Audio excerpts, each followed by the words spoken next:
After looking at mental health data in England and other countries, it's clear that there is a negative trend. Rates of depression and anxiety are increasing. The rate of prescription per person for antidepressants and other similar medication is increasing. The most common cause of death for men between the ages of 35 and 45 and below is suicide, and these rates do not seem to be decreasing. And this is only just scratching the surface. So despite the fact that I'm not a psychologist, I feel like, considering I've went through a big journey with my mental health, I feel like I'm someone who can give useful advice on this topic. And ultimately, to do what I can to help anyone watching this video to have the best mental health that they can. Because I feel like, despite how many people pretend that they've got everything figured out and that life's Gucci, they feel like, and including myself by the way, they feel like there's definitely some dimension of their mental health that can be improved. So before I give any specific tips, I wanted to tell my story about how I went from someone who really struggled with poor mental health to being someone who was much more confident, resilient, and motivated. If you want to, feel free to skip this section and go straight to the specific tips and tricks, but if you want, feel free to stick around because I feel like you can gain a lot from this video by relating to my story. Looking back on my childhood and teenage years, things were very confusing and at times quite difficult as well. Personally, I've grew up with something called Asperger's or Asperger's, depending on how you pronounce it, and essentially it's a mild type of autism that affects your level of self-awareness, your ability to communicate, and ultimately just how your nervous system processes stimuli around you. Over the last few years, I've worked really hard to develop different skills: communication, self-awareness, emotional control, to the point where, despite my autism, some people will say that my skills for these areas are actually greater than the average person. But it wasn't always like that. Growing up, I distinctly remember being angry, but mainly upset and frustrated and anxious about things that I couldn't really put my finger on. At its worst, it felt like there was a bag over my head and I was being hit from multiple directions and I didn't know how to block the punches or where they were even coming from. I didn't understand how to process my emotions and how to act upon them in a constructive way. I would frequently upset people because I didn't have the emotional intelligence to say the right things in certain situations, and when I would upset people, it would make me feel dreadful. There were also parts of my life where I felt lost. I didn't know who I wanted to be or what I wanted to do with my life or what my values were. And it was only until the COVID pandemic where I just stopped and I reflected and I realized that I had a lot of emotional debt to pay. Going from where I used to be to where I am now has given me such a level of compassion for people who struggle with their mental health. Words really struggle to describe the level of despair and self-loathing that you feel when subjectively you feel like you're at rock bottom. To give an idea of like what I was feeling like at my worst, I was demotivated to do anything other than play video games, watch pornography, and eat junk food. And to be honest, I used these things as a form of escapism to distract me and to self-medicate from the things that I didn't want to feel or think about. I used to get nightmares and wake up with cold sweats more often than not. I was unable to deal with any kind of confrontation. Like the mere idea of me having a tough conversation with someone would cause me to profusely sweat, and it felt like I had a clamp on my chest, stopping me from breathing. When I would have like flashbacks about how others treated me, these thoughts would be so pervasive, so overwhelming, so intrusive that even though I was by myself in the shower, for example, I would unintentionally act out conversations and arguments with people that weren't even there with me at the time, which shows how overwhelming and all-encompassing these thoughts were. I had no self-esteem and I didn't have any faith that I was competent at anything. I didn't think I had much to offer society at all, and at times when I was younger I contemplated suicide. And the crazy thing is, throughout all of this, I barely spoke to anyone. barely spoke to anyone. Like, if you looked at me, you might have thought, yeah, I was a bit shy, a bit withdrawn or whatever, a bit quiet, but not how I was feeling back then. And the reality is that many people, many people, according to the data, wake up feeling like this every single day. The act of talking about this right now, as you can imagine, makes me feel quite uncomfortable, not only because I'm being very vulnerable right now, but because also just because of the stigma around men's mental health. I think it's reasonable to suggest that as a man, even though our views on mental health are getting better, if as a man you are viewed, if you are expressing how you feel in this way, you are viewed as less emotionally resilient and maybe even less attractive. Hence the stigma, or at least this has just been my anecdotal experience. And I'm unsure how much of this is due to culture or due to evolutionary psychology. To be honest, I need to do more reading about it. But on a positive note, the life I live now is so much better. I feel great in myself mentally and physically. I learn to forgive others and also to forgive myself for the mistakes that I made. I push myself at my comfort zone frequently, sometimes a little bit too much, but that's a topic for another video. And I've already achieved things that I'm personally really proud of. I have a vision for the future whereby I have faith that my determination will allow me to achieve that future. I wake up every day working towards the life that I want, and no one is going to stop me from achieving that. While, I'm only 24, recently turned 24, and I still have a long way to go, there is a profound difference between where I was even a few years ago and where I am now. And I did that largely by doing the things I'm going to mention now in this video.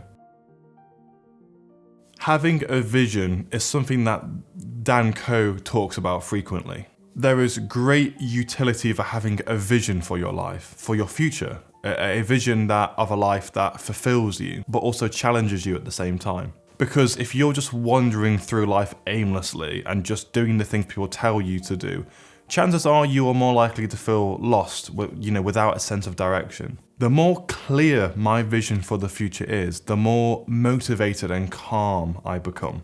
And the more that it allows me to channel my energy in a constructive way. Because after you get a notepad or like a Word document and you just note down the life that you want in as much detail as you can, you think about the values you want to have, what you want to achieve, the person you want to be.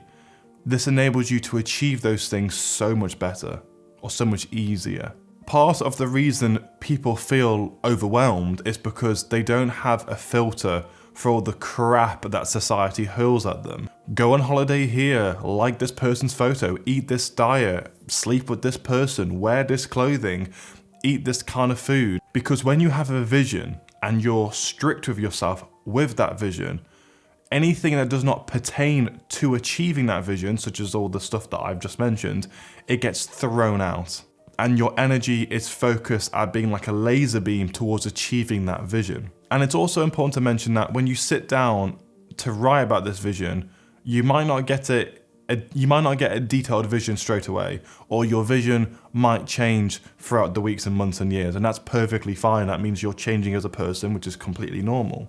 But by virtue of creating a vision and cutting out and trimming out all the fat and all the stuff that doesn't relate to that vision, you're feeling less overwhelmed because your mental real estate is being more focused towards, or your mental resources are being focused more towards achieving a goal rather than thinking about all those stupid things I was mentioning before. So applying what I've said about having a vision in a more practical sense and breaking it down, have a vision, then have goals, yearly, monthly, even weekly goals, allowing you to achieve that vision and work towards it. And then have processes such as daily routines to help you achieve those goals, and try and stay accountable to those processes by having like a daily to-do list where you tick off the tasks that allows you to fulfill those processes, which allows you to achieve those goals, and therefore allows you to ascertain the vision that you have envisioned. And the person that does this most effectively will likely find the greatest purpose and fulfillment in their life. Also, in regards to feeling less overwhelmed, there's a really good strategy called cognitive offloading. And Tiago Forte talks about this a lot with building a second brain, but essentially any kind of information you don't have to remember all the time.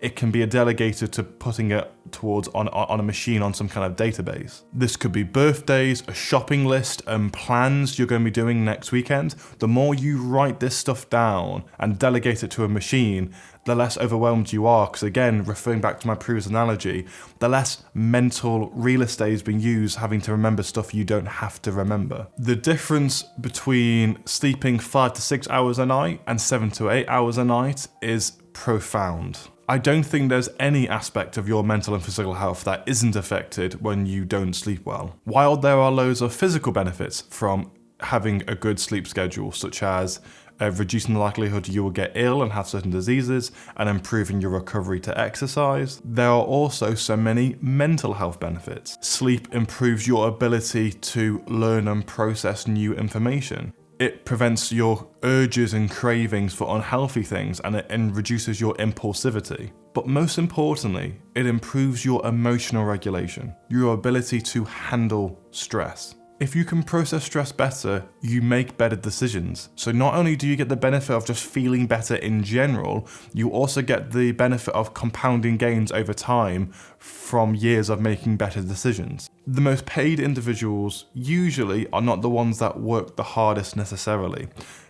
If that was true, the people who would be the richest would be people who are working 3 to 4 minimum wage jobs at the same time just to stay above water.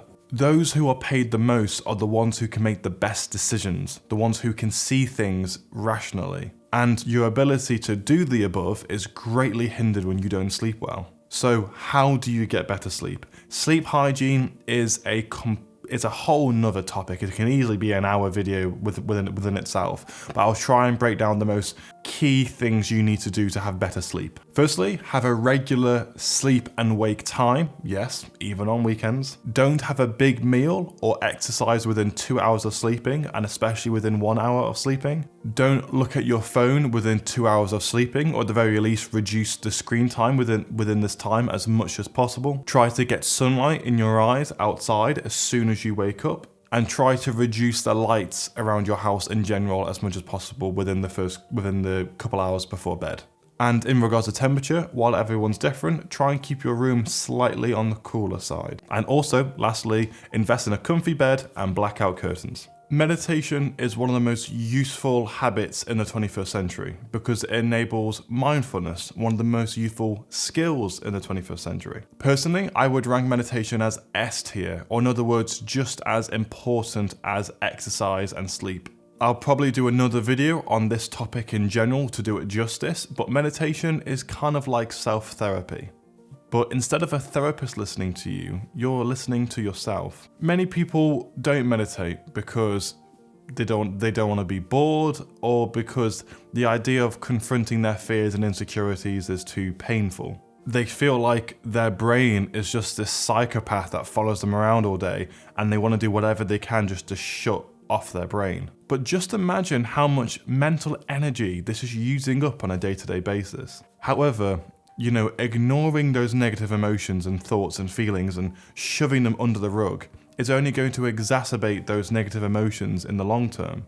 I really like the analogy or metaphor Naval Ravikant gives about meditation. He says that, meditation is kind of like, or the act of meditation is like addressing an email inbox. Each email represents a thought, idea, fear, concern, insecurity. You know what each email is by the title of the email, but you don't want to open it up and see what's inside because it's not going to be pleasant. Or maybe, to develop upon this analogy, you had worries in your junk folder on your email that you didn't even know was there until you actually looked. By meditating and listening to yourself, it's like opening up each email one by one, mentally processing and addressing all of those thought patterns. When you do this for long enough, you might not be solving everything you're worried about, but you're at least processing them. You've listened to yourself. And if you do this for long enough, eventually your email inbox goes down to 0.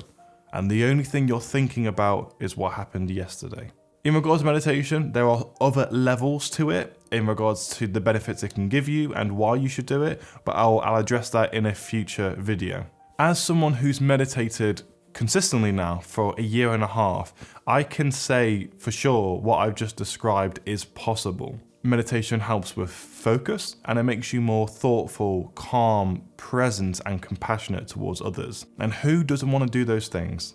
Is it easy to do meditation? No, it can be quite difficult. But is it worth it? At the end of the day, absolutely. While most people know about the physical benefits of exercise, exercise can be quite a powerful tool to change your mental state in a positive way. When you exercise, it releases endorphins, neurotransmitters, hormones, whatever you want to call them, in such a way that it makes you feel better and it improves your quality of life. In my experience, when I don't exercise, my ability to deal with stress is so much worse.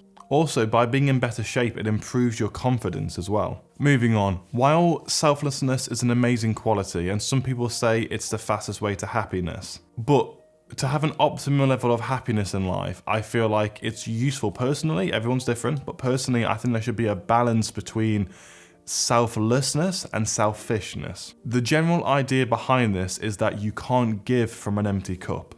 Translating this to real life, if you never look after yourself, you never supported your own mental health, then your capacity to help others is going to be so much lower. Your mental health might even be so bad that other people now need to help you with your own mental health. I've found that personally, my capacity to help others is correlated by my level of mental health. Obviously, there's loads of context and nuance to what I'm saying, but generally speaking, I feel like many people, they overextend and sacrifice their own mental health to help people that would never help them. There's a really good quote that I want to read by Alex Hormozy about this topic, and he says, "At your funeral, friends, family will argue over who gets what. People will want food to eat. The topic will shift from your life to their lives. They'll drive away thinking about their looming to-do list. Some people won't be able to make it because something came up.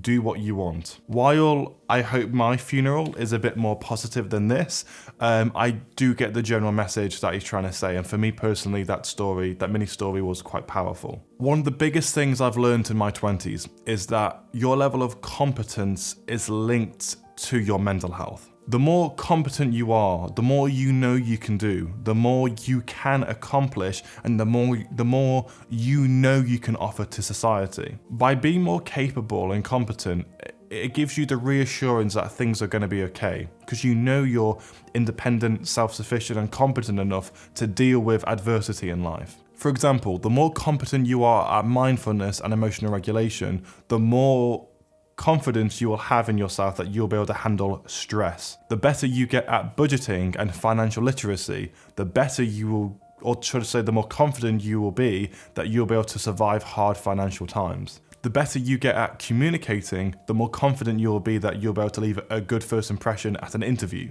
This might sound really obvious, but my question to anyone watching is, how many people are actively trying to upskill themselves for this reason? How many people are actively pushing themselves out of their comfort zone and doing the thing that scares them? Also, in regards to like a justification, this is how I understand it. In regards to a justification why competence makes you feel better, I talked about how, a big part of it is the knowledge that we can offer more to society.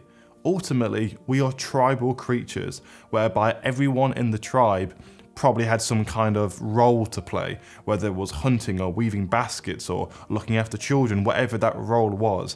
And if you know you can offer more, your kind of primal brain, because we still have primal brains in some regard, our primal brain is thinking, oh, we can offer more to our tribe, therefore we're not going to get kicked out of our tribe, or we're going to have a higher reputation within our tribe, or maybe we'll just feel better because we can help the people within our tribe. And I feel like that tribe also extends to society as well. Ultimately, think about the person you want to be in life, later in life. Think about the skills and knowledge that you need, or that person will have. Think about the things you need to do to get there. Do those things. Make mistakes, learn from them, and repeat that cycle every day. That's it, pretty much. And it sounds really easy, but it feels uncomfortable, and that's why people don't want to do it. But lean into that sense of being uncomfortable, because it's okay. It's that you feeling uncomfortable isn't just important, it's necessary for you to grow as a person. A quick thing to know, while I'm listing off all these tips, if you think about your mental health and you think you're really struggling, then there's nothing wrong with seeking out therapy. I've been to therapy and I found it really useful. I've already been to therapy and I'm going to book another session with a psychiatrist later on in this year. If you're struggling, speak to a medical professional. You'll probably find it uncomfortable. Like you're telling a stranger about very sensitive feelings and thoughts that you've had and potentially quite raw and traumatic memories. When I first went to therapy, for the first few sessions, I profusely sweated. It was very uncomfortable. But if you can afford it, definitely consider it, because the person you can transform into on the other side can be profound and significant. Journaling is something that I've done for a while now, but over the past few days and months, it's something that I've taken a lot more seriously. Journaling is one of those things where when you think about it, when you think about the idea of talking about your feelings and your thoughts, it feels kind of silly. Based on Hollywood, you can imagine some like adolescent girl in a pink room with some kind of diary with a butterfly on the front cover, talking about, oh my God, Chad spoke to me today. Like that's sometimes what we think about when we think of journaling and talking about our life. But over the last few years, I've noticed just how useful it is. And yes, meditation is useful for processing our thoughts and feelings, but actually writing them down and trying to articulate them just adds another layer of reflection. This enhanced reflection enables you to see your problems in a much more rational way. There's been plenty of times I've thought that something in my life is huge, and it's only until I've wrote them down that I've thought, oh, I'm being a bit silly. The solution to this problem is pretty easy to do. This enhanced reflection, as I've said, also allows you to articulate your thoughts in a much more clear way, since your thoughts are a lot more structured. And this ability to articulate your thoughts is such an important skill for many facets of life, and I plan to do a whole nother video on this because it is that useful. For example, I wouldn't be able to do this YouTube video and not articulate my thoughts in this way if I hadn't have practiced scripting YouTube videos, talking about them, and journaling. Over the last few decades, there has been an explosion of literature about nutrition, especially the relationship between nutrition and mental health more recently. I'm not going to pretend like I'm a nutritionist, but I do understand that some people struggle to eat clean because of their mental health and because of things going on in their life. So the best advice I can give on this topic is improve your mental health in general, because as I've said before, it reduces impulsivity, but also try and improve your cooking skills. Or if you really hate cooking, try to ask someone in your life to get better at cooking themselves, assuming they want to cook, obviously. Because the better you get at cooking, the more effective you are at making healthy food taste nice. The better the food tastes, the less likely you are to rely on more unhealthy foods such as fast food and sweets and stuff like that. Also, by learning how to cook, it allows you to feed other people, which just feels really good, and it relates to being more competent, as I said before. And you also have more control over the specific ingredients that go within your food. And if you're like me and you really value your time and you really want to be productive and you don't want to cook all the time, then I would advise looking into a company called Huel, Huel.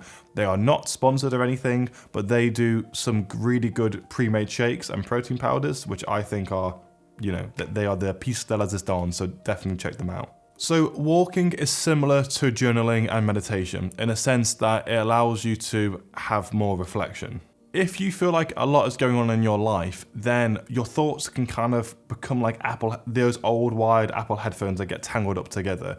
And by you going on walks, I find that it allows you just to slowly untangle those headphones. Also, according to a neuroscientist called Andrew Huberman, who I've been paying attention to for a long time now, he says that doing mundane tasks like going on a walk, having a shower, washing the dishes, these activate a part of the prefrontal cortex in your brain called the default mode network. And the default mode network, when it's activated, can allow you to be more creative and come up with solutions. And ultimately, if you are more creative with the solutions that that pop into your head, then you're more likely to find solutions for the problems that are within your life. And at the very least, just being outside in nature feels really good. When it comes to the people we spend time with, I find that we sometimes make excuses for hanging around toxic people, especially when we're younger. Especially when we're younger and we are a bit more loose with our free time, because ultimately we have more free time. For example, someone can say, oh, this person, they do embarrass me in front of my friends from time to time and they don't respect who I am, but they offer me one of their chips occasionally, so they're not that bad. Adding nuance though, some people might not be the best friend for like a certain period in time because they may be going through a very rough time and they're focusing on themselves for a bit. This is true. But if there's a friend who's going through stuff and you've tried your best to help them, and despite that, they're being toxic towards you, they're hurting your feelings, you've told them this, and they're not making effort to improve and to be a better friend, then they're not really a friend. And them nor anyone has a free pass to be on your life, no matter how long you've known them for. And again, this applies to family. If despite your efforts to to improve a relationship with someone in your family, if they're still mean towards you, they're toxic towards you, or even abusive towards you, again, they don't get a free pass in your life. There are many examples of people being toxic, so I feel like being toxic is just like a word people throw around when someone does something they don't like. But generally speaking, when I mean toxic, I mean stuff like being physically abusive, emotionally abusive, peer pressuring you to take drugs and do alcohol, or just doing something along those lines that clearly contradicts your values as a person. I also find that, less intense though, some people will just not care about your values. They will never ask you what's going on in your life. They don't even know what's going on in your life because they don't even ask you. And for me personally, when I think of a friend, and when I think about the people who I really care about, my friends, I will always ask them, how are they doing and how are they doing? Like, what's going on in their life? What's important to them? How is this going, Bob? Or how is this going, Fred? And I mean it with sincerity and genuineness, because I actually care about them and I want them to succeed. And if you don't feel like people in your life do this for you, then I don't think you have to be friends with them. That's just the standard that I like to treat other people like I like to be treated. And this is just my standards for a friend. And if they don't meet that standard, I am not that motivated to be friends with them. But you might have your own standards of being a friend. You might have your own standards for how good your friends need to be. And ultimately, all I ask you to do is to think about those standards and to think, what? Are these people good for me?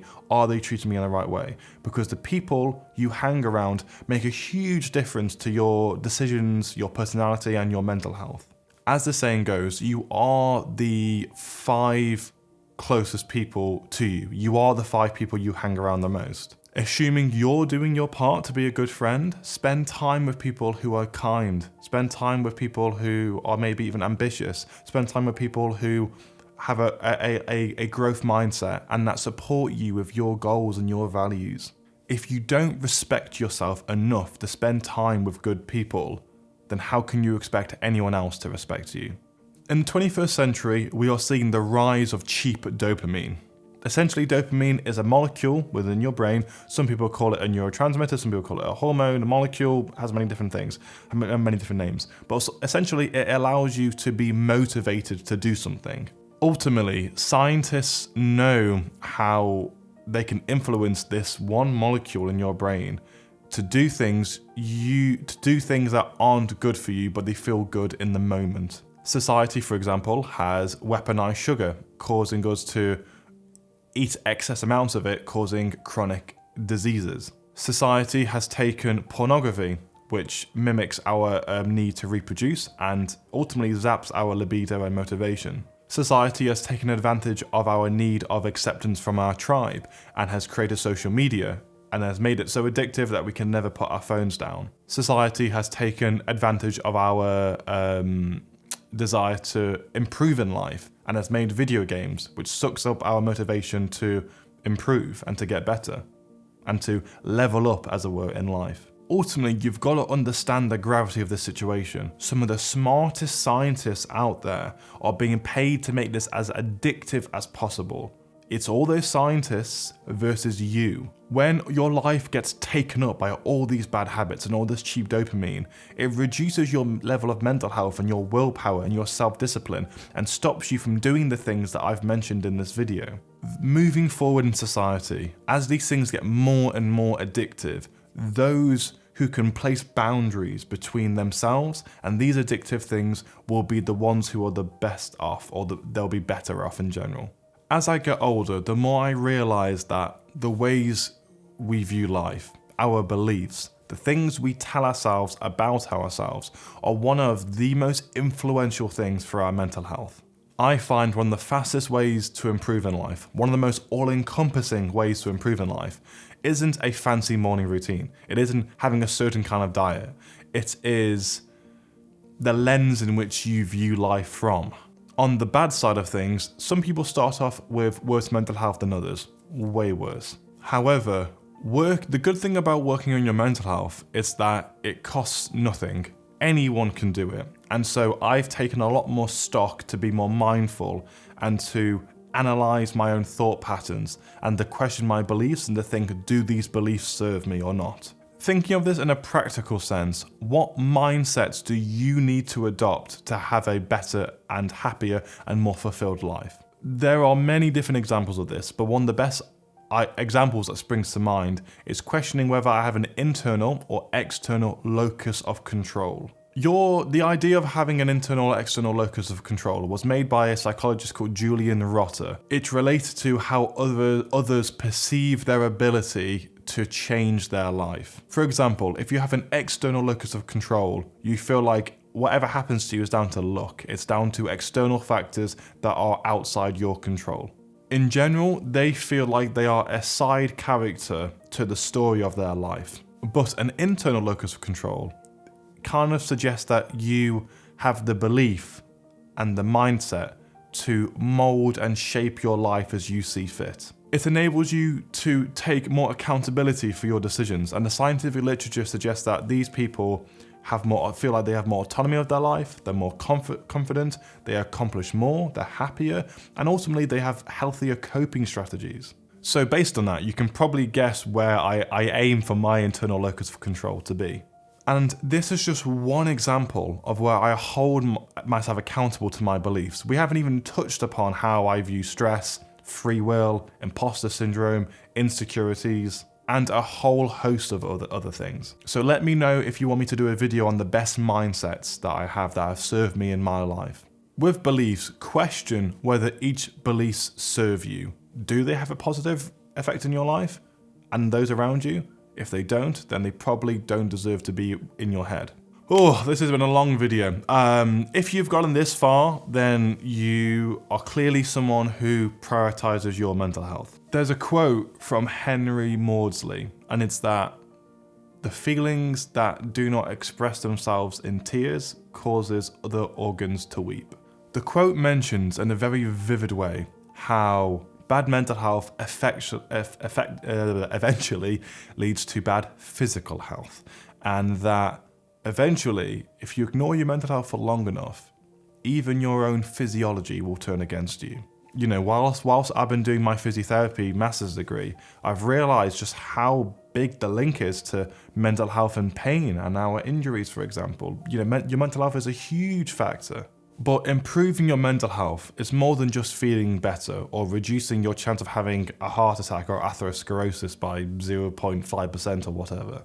It's also about thinking, how do you show up in life? How can you be a better person for those around you? How can you turn your extra motivation and happiness that you've gained from the things I've advised in this video into an unstoppable force of good for the world? There's also emerging data to suggest that how we live our lives and how we feel mentally in regards to our mental health affects the actual genetic material in our sperm and egg cells, therefore affecting the mental health and just the health in general of our children. For example, there are studies that suggest that the more trauma you've had as a person and the more anxious you feel and the poor your mental health, the more likely your children will be predisposed to having bad mental health themselves. So I believe that based on the things that I've mentioned, people have a responsibility to improve their mental health. And personally, these reasons really drive me to improve mine. You know, I'm far from perfect, but I'm always trying to find ways to improve and to be better. Mental health is a very complex topic. You know, I'm not going to pretend like I'm a medical professional, or specifically like a psychologist, for example. But, you know, hopefully this video has been useful. I apologize if I missed anything out, because again, mental health is very complex and it's very contextual and there's a lot of nuance there. But if there is something that, even if there's one thing you can take away from this video to improve your mental health, in my mind, I've done a good job and I've succeeded. But moving forward, I'd like to do future videos on mental health. So if you feel like there's something huge I've missed in this video, please mention it down below and I will read it. If you've enjoyed this really long and rambly video, then you might also enjoy the video I did here, where I talk more about my mental health and I talk specifically about the lessons that I learned between 2020 and 2022 around the COVID pandemic. Thanks for watching and I'll see you there. Adios amigos.